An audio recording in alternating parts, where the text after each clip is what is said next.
Meantime, back here in New York City, authorities are stepping up security ahead of Sunday's marathon. Some 50,000 runners plan on attending the event, an annual event that brings millions of spectators as well, which comes just days after 8 people were killed in the city's deadliest terror attack since 9/11.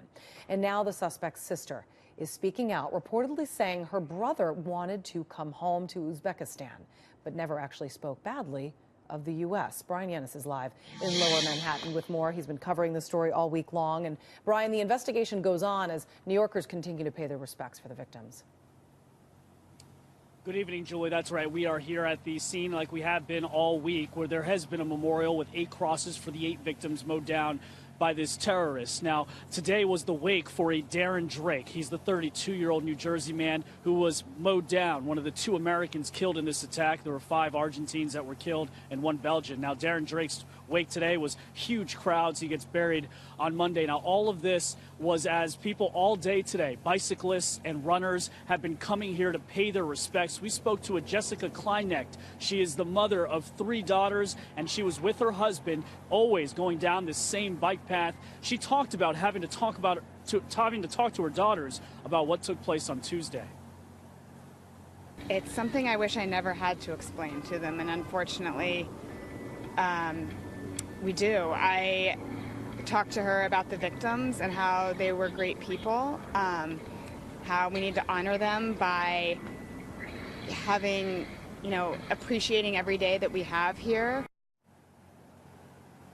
Now, this 29-year-old terrorist suspect, obviously the investigation continues into him. His sister speaking on a radio station saying that she believes her brother was a good guy. She doesn't understand how this happened and that he was, quote, brainwashed. And that kind of focuses on what the investigation is all about right now. There's no doubt that he was self-radicalized and was an ISIS sympathizer.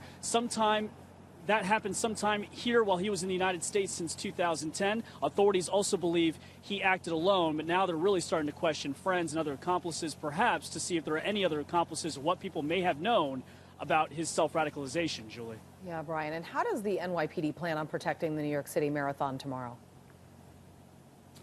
Well, they say it's going to be the tightest security that this marathon has ever seen. We're talking about more observation teams, more sniper teams, double, in fact. They're also going to have blocker vehicles set up all throughout the marathon. We're talking about 26.2 miles through all 5 boroughs, and they say that there's going to be a ton of personnel.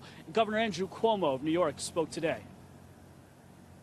There will be 2 or 3 times as many people deployed. You'll have thousands of officers on duty this weekend.